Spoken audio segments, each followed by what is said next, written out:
Good afternoon now, people. I'm hoping this is going to be a bit of a light relief after all the high-tech presentations we've had. Solex Thermal Science, we are not a waste heat recovery company. However, as a consequence of what we do, we start to realise that we possibly could be. What I've got to sort of present is a bit of background to the company, a brief history, principles of the operation of our technology, some design and features of the units, a bit about the thermal modelling we do, a look at high temperature units, which has sort of opened our eyes to potential waste heat recovery and energy recovery. And then a few slides at the end that are really conceptual, but we haven't actually manufactured, designed or provided any waste heat recovery projects as such. But we get ever more increasing inquiries from customers, rather than just the primary function, which is either cooling or heating of bulk solids, but in looking at waste heat recovery opportunities. So when we get to the end of the questions, don't be firing sort of questions on the cost per megawatt or whatever. I haven't got anything like that. This is just sort of conceptual at this stage.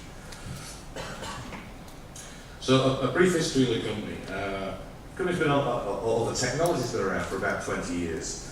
The company Solex was born out of a Canadian company called Cumulative in Carson, Alberta, Canada. Primarily sort of looking at cooling of fertilizers. That was the whole design behind this equipment for cooling of fertilizers to minimise caking and the material sort of compacting and setting in sort of in certain climatic conditions. We've since moved on. We've manufactured about 450 coolers, heaters and dryers, 50 odd countries around the world, chemicals, fertilizers, sugar, sands, minerals, ores. You can see the list there. As we get onto the higher temperature ones, carbon-based type products such as carbon black, graphite, biochar, which I think one or two people have mentioned over the last couple of days, and even into oil seeds, which is where we're learning a bit about sort of potential energy recovery for conditioning, drying of oil seeds. I'm based in the UK. Our HQ is actually in Calgary, in Alberta, Canada. Smallish company of less than 50 people, but with quite a healthy turnover of something approaching $25 million US. People around the world in the US, Brazil, Russia, Netherlands, we've got a good coverage of the globe. A bit about the principles of operation. The technology combines the science of two things, sort of mass flow and indirect heat transfer. It's all based on plate heat exchanges with indirect heat transfer, with a fluid, usually water, going through the actual plates, and then the material sort of running by gravity between the plates. Two obvious sort of criteria is it must be a free-flowing product, and it must have thermal properties or heat transfer properties. We look for sort of turbulent flow of the coolant in the plates, and sort of allow a uniform mass flow of the material between the plates. And in general, the water or the coolant flows countercurrent to the product. To explain it a little bit better, there's a short video here. I'll try and talk over it while it runs. We've got an inlet sort of hopper to create a head, and then you've got the plate bank at a lower level with a manifold at the top and bottom for the water in and the water out. Material fills into the top and then falls slowly by gravity between the plates, and is controlled by an outlet device, whether it be a rotary valve, vibrating feeder, circular feeder, whatever the product demands, basically. and it's it's controlled in sort of a closed loop, so that you determine the cooling by the resonance time from top to bottom. Okay.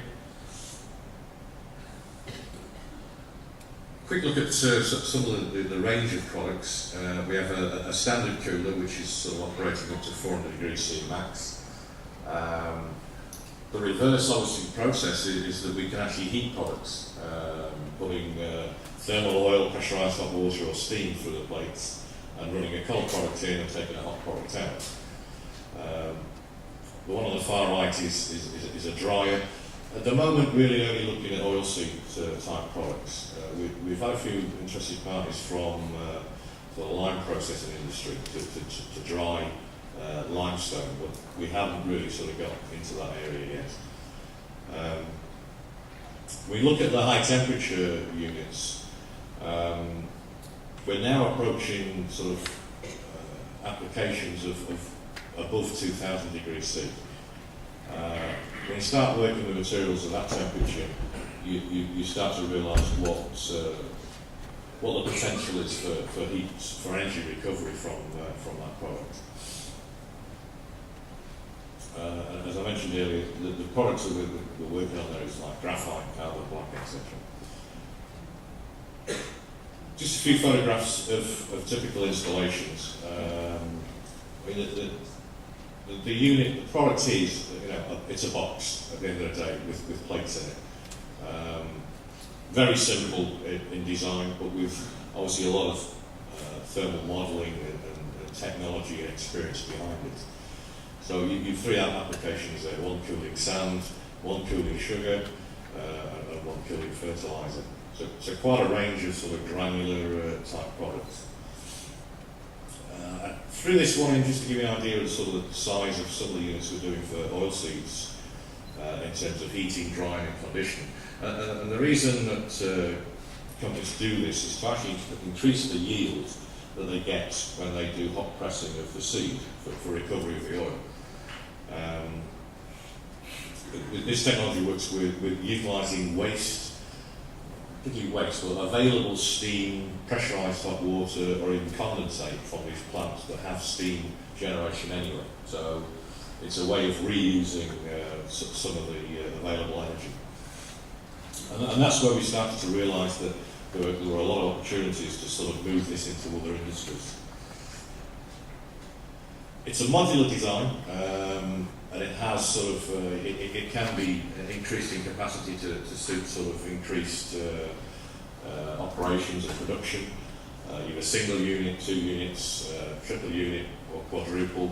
You start to approach 20 metres when you get to this size of unit.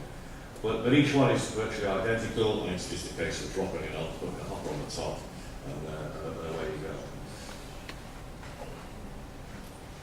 The plates are laser welded sort of plates. The way they're actually manufactured is the two plates are put together, completely laser welded around the outside, and the manifolds put on. And then you put some flow sort of pipes in there to actually create a turbulent flow. And then the whole plate is pressurised to about 40 bar, and it ends up giving you sort of a unit looking like this, which is, it's almost like a quillet basically, but it creates the void inside for the fluid to run through. On the higher temperature units, the plates are smaller because obviously there's a greater flow of water going through there, and the temperatures have to be controlled to obviously a greater degree. So it's just a quick look at the thermal image of a particular plate in a high temperature application. Manifolds, top and bottom for inlet and outlet, all independently sort of connected so that each plate can be isolated should it need to be. Not that that's been a problem in the past for some of the applications.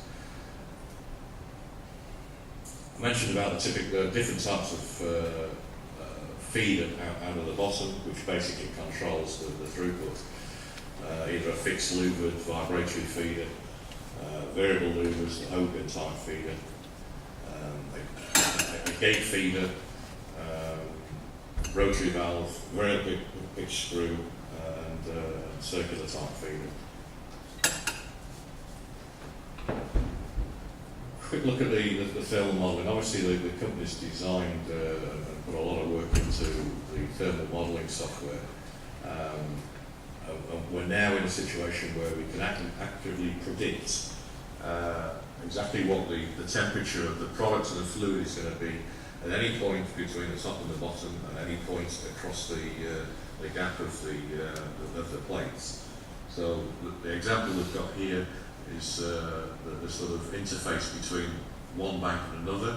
We offset it in order to give to sort of mix up the product a bit more and make the thermal heat transfer more efficient. This is just looking between the plates. So from where the material's coming in at the top, you've got a flat temperature profile, and obviously as it drops through, you're cooling to a greater extent at the face of the plates, and to a lesser extent towards the middle. This is just a look at a 3-bank unit. We're taking a product from about 140 down to 45 degrees, I think. This is a fertilizer application. And the water running in counterflow obviously is running right to left, and this is just the temperature profile between each of the banks.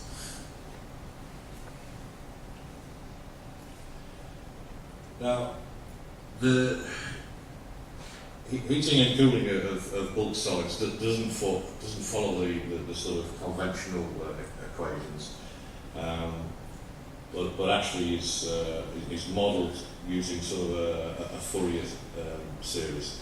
So quite a set of complex sort of differential equations to sort of work out and model the temperatures as they're going through. One thing we do a lot on, and we usually insist with any products that we're working on, is we carry out laboratory trials on the material, so we understand its flowability characteristics, specific heat, thermal conductivity, bulk density, particle size distribution. And the other thing we like to do is to bring along a pilot unit to the site and actually take a side stream from the process and actually prove at a smaller scale that the system will operate and function to the required specification in a production environment and actually in a live process environment. So, quick chat about a quick look at the high temperature applications. Some of these we're modelling, some we've actually done actual pilot testing on site. The carbon black, drill cuttings, metal oxide powder, and graphite we've actually done on site, and have proven these and are working on putting together sort of full-size operating units at the moment. I just, as I've been a cementer, I put in cement clinker at the bottom. I mean, you've seen the technology. I guess if you see a ½ metre ball of clinker coming down the kiln, it's not going to go through this cooler. But if you could make all the clinker to a nice 10mm nodular size, then we should help it. I think guys have been trying to do that for years. Well, who knows what the future holds.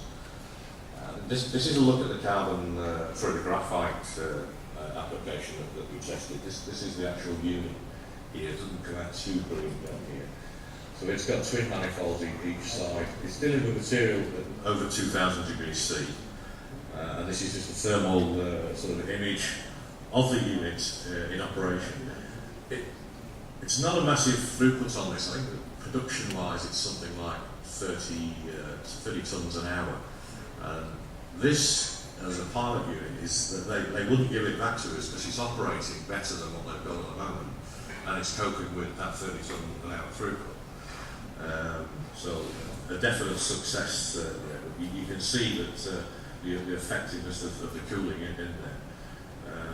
But obviously, with materials at 2000 degrees C, you can see there's potential to take some energy out of there.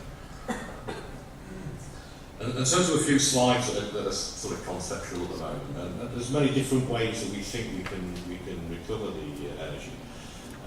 This case is taking flue gas to actually preheat a bulk solid.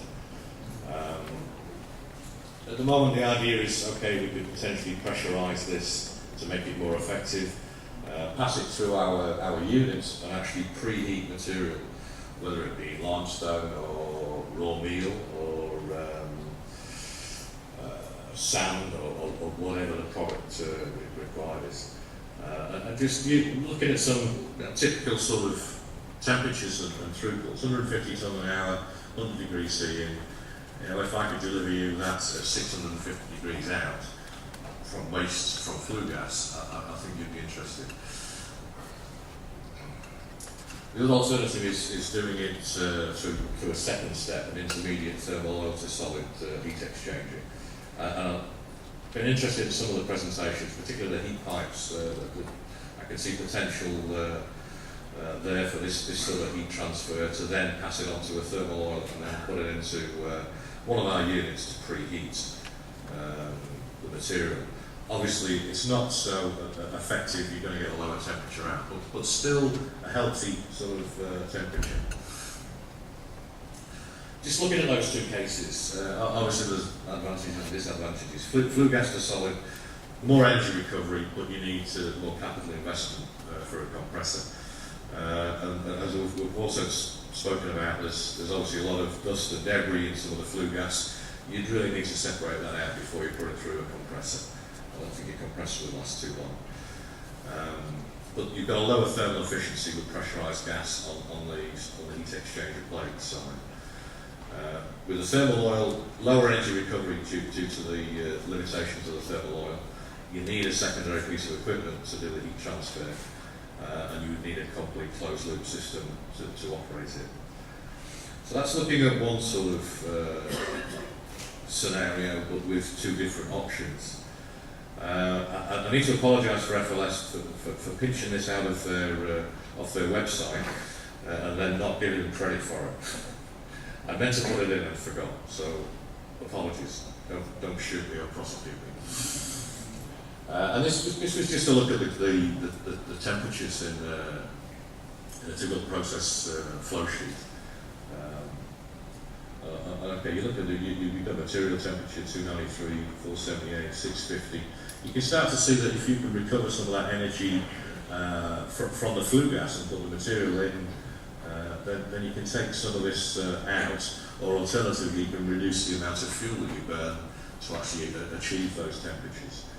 Now, Rob mentioned that I used to work for Rugby Cement, which is now part of Cemex. I still keep in contact with one or two people there. I floated this idea to a good friend, an ex-colleague of mine, well, my ex-boss actually, Neville Roberts, I'm sure some of you will know. And he said, no, Nick, no, this is no good for us at all.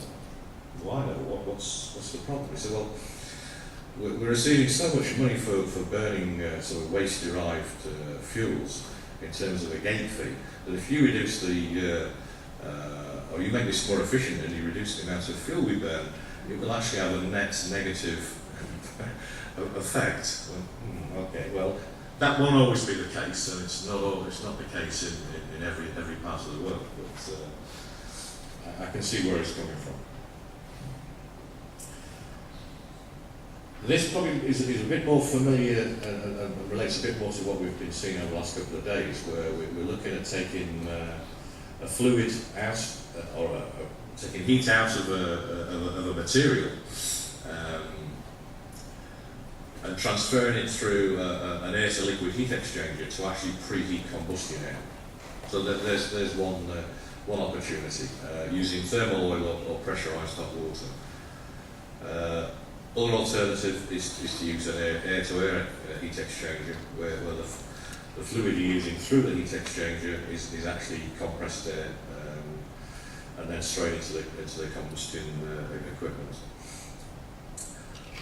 Or taking that energy out in the form of thermal oil or pressurised hot water, and then using a packaged thermal oil reboiler to generate steam. And then ultimately generate electricity, power through a turbine or whatever.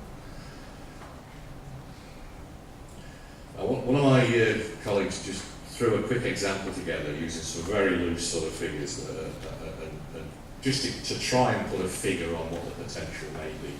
So here we're looking at somebody that's got an opportunity with a 40 bar steam plant, a heat equivalent material from 2,400 down to 50, recovering the energy in the form of steam, preheating thermal oil in a reboiler package at 5,500 kilos at 40 bar, 250 degrees C steam, closed loop system, expected energy recovery about 2,800,000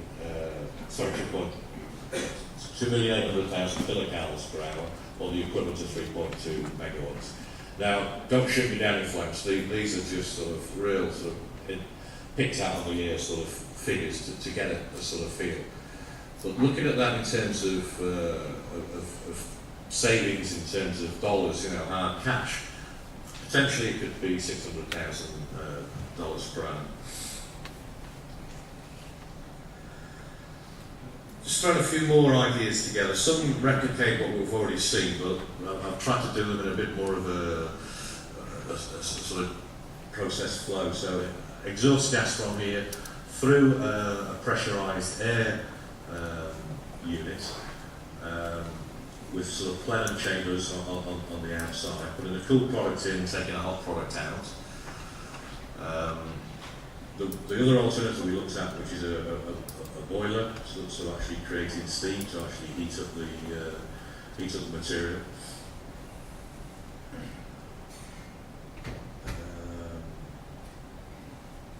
So this is just looking at recovering hot water, either pressurised to flash it into steam or whatever. Then a high temperature unit looking at this is the one with the flash steam vessel.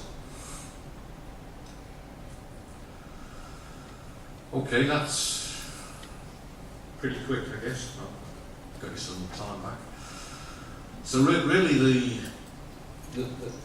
the idea for coming and presenting this to you is to sort of just float the idea, sort of bit of fishing, throw out some bait and see if anybody's has any interest in it, or they could also see potential within the cement industry or within any minerals processing industry. If you want to discuss things further, I'm more than happy to come and have a chat with you afterwards, or come along and visit your site and look at a particular application in more detail and model and study it. So thank you for your time.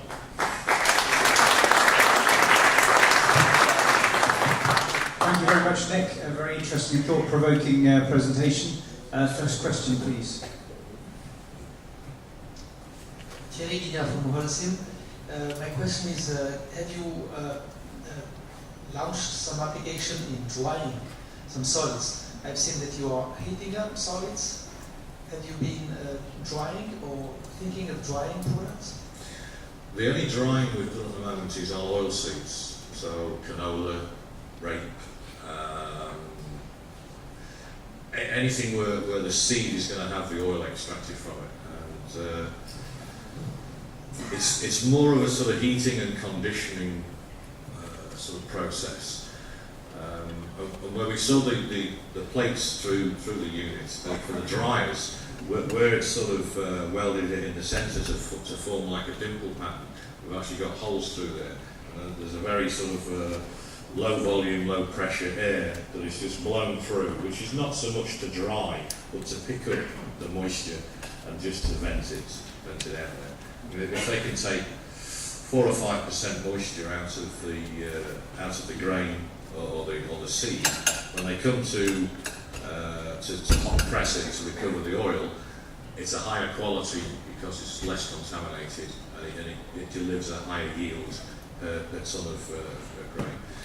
But as I mentioned, we have been talking to one or two companies that they want to try and utilise waste heat from some of their gas streams to dry some of the product. Particularly, one of the companies is a limestone sort of processing company that can see an opportunity to make use of the fines that won't go into the vertical because it's too fine, and there's plenty of customers for their product if they can get it to the right moisture content, moisture level, i.e.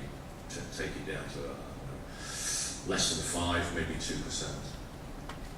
Next question. Carlos Medina from Cemex. I guess the question you put on whether the technology will be suitable for clinker is challenging in itself. However, as you know, there are cement cooling applications. Do you think the technology is suitable for cement cooling? And if so, do you think it would compete with what's available in the market? I think it may. We're looking at that at the moment. In fact, I meant to mention to you that we are talking to one of your colleagues in Monterey about whether it would be economical to use this technology to cool cement. Now, being an ex-maintenance engineer in the cement industry, I have a lot of experience with the old type cement coolers, which were really an environmental nightmare. And yes, this would certainly do the application. It would cool the product. It's whether it's viable economically. We're working on it and looking at it at the moment. It's certainly got environmental benefits because it's totally encased.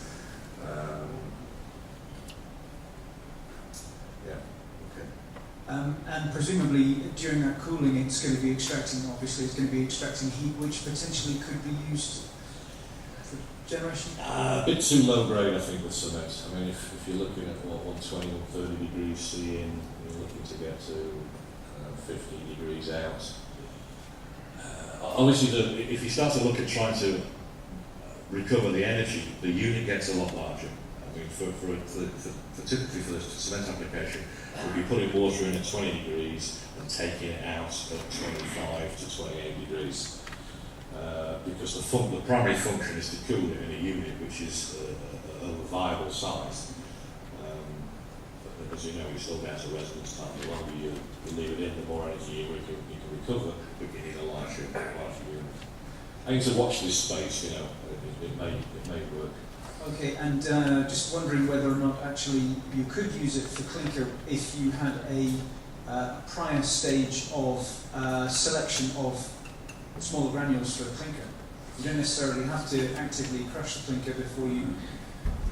If you could sieve it and screen it and take out the fines that you could put through our unit, then potentially, yeah. If you think of all the current coolers have sort of a riddling dropout at the bottom that goes into the conveying system. If you could actually put that through the system, then yes, you could. There's potential for waste heat recovery there.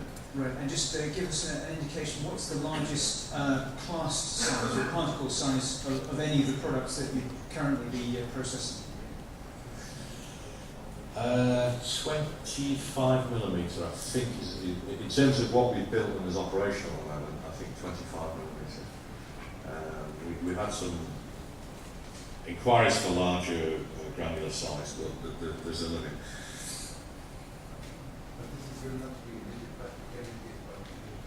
Okay, we have some comments, some finger shaking down here. One final quick question or point, please, Peter. Excuse me, I'm curious about cement cooling. You don't have cement cooling in cement today. We have the clinker cooling, which when it comes out of the rotary kiln, they have the particle sizes up to 30 centimeters even, and then we have a clinker crusher before a clinker cooler, which downgrades the particles to up to 30 millimeters, and these are charcoal type particles, hot and red, and 1000 degrees centigrade. So how it could be, I mean, how type of heat exchanger you can foresee about such a cooling process? Theoretically, it's possible. Having spent such a long time in the cement industry, I'm probably one of the biggest doubters of the technology for it to work in the cement industry. I've been involved and I've seen the snowmen drop off the come down the kiln and go down the cooler grates and actually block the crusher at the end. Okay, there's all sorts of designs that were supposed to nibble at it and eventually sort of crush it and take it through. In the real world, that doesn't always happen. Well, it's food for thought. It's something we are looking at, but we need to tread carefully. Okay, I think we're going to leave it there. Nick, you're around for the rest of the day, I hope? I've got to leave about 3:30 to fly for Germany. But Okay, so you're around at lunchtime, so if there are any other direct questions, you can contact Nick. I've got a limited number of brochures which I'll leave out on the table where you signed in, if anybody wants to take one. It just covers a few of the applications that we already did. Okay, so let's join together, give them a warm round of applause.